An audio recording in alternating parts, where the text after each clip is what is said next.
to Tabooma Talks. This week, we're going to start by reviewing last week's matchups. Our first matchup is going to be Casey versus Justin, and we start with the Colts and Andrew Luck. He's stepping up and throwing a 34-yard touchdown to Marcus Johnson to put the Colts up 7 early on.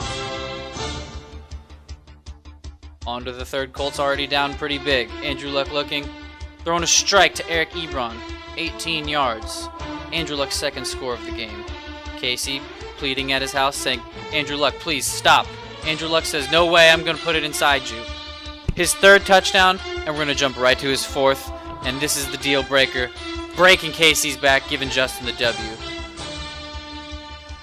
You know, if we're being honest, Michael was probably really excited when Saquon Barkley scored 19. Until Todd Gurley dropped a measly 22, just to put his ass away.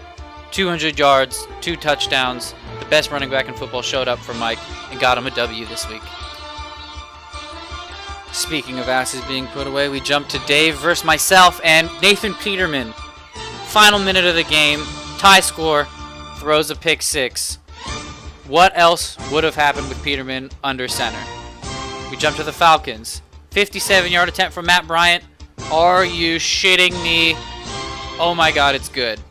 5 more points on top of the 7 Peterman just gave Dave's defense. Let's tack on another 8. Antonio Brown, 30 yards. Steelers don't need the touchdown. They're in field goal range. They have a timeout. Screw it. We hate the Bengals. Suck it, Mike. Dave wins by 9. We go to Christian versus Kyle, and potential MVP candidate Patrick Mahomes showed up with his running mate Tyreek Hill. Here, connecting for 17 yards. Tyreek Hill's going to give me a old blap to the stands and say, "Let's get some."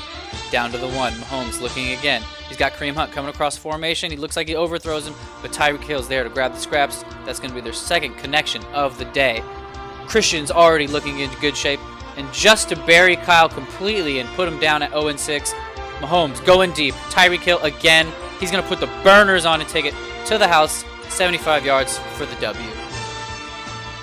In our last matchup of the week, Gary was down big to Marcus heading into Monday night, but Rodgers, the king of comebacks, wasn't going to have it. Connecting here early with Devontae Adams to close the gap and put him within striking distance. Later in the game, 2 minutes to go, Rodgers looking for Devontae Adams again. This is going to be a 14-point pass for Gary to tie the game. And this right here, this just had to be a heartbreak for Marcus. Rodgers had 13 rushing yards, looking, and he's going to end up picking well over 7 yards to get him that 1 point and win the game. So now that we saw the outcome of last week's matchups, we can look at the current standings. Right now, Christian's leading the Pat Tillman division at 5-1. We have 3 teams tied for first in the Steve Smith Sr. division. Justin currently leading with points, and then we have Gary and Casey close behind. We have quite a few 3-3 teams, a couple 2-4 teams. Kyle sitting at the bottom, 0-6. Very unfortunate start for him. He's been scoring some points. He's had an okay year, but you know, we've all had some tough breaks. I've lost a lot of close games this year. Marcus has as well.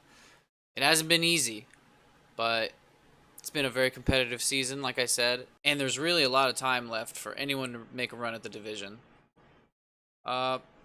So, since Pick'ems was defunded, I don't really feel an incentive or a need to do weekly Pick'ems anymore.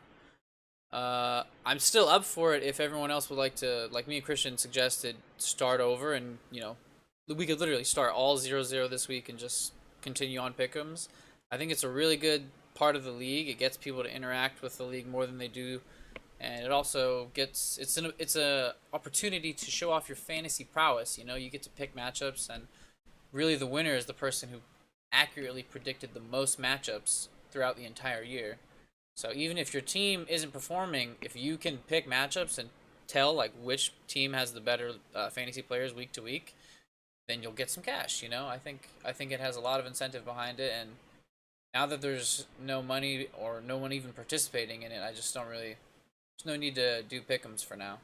I plan on trying to think of some other segments, but until then, Tabooma Talks might be a little shorter. I'm probably just gonna do the previous week's highlights. So yeah, that's all I have today, guys. I hope you enjoyed the highlights, and I'll see you on next week's Tabooma Talks.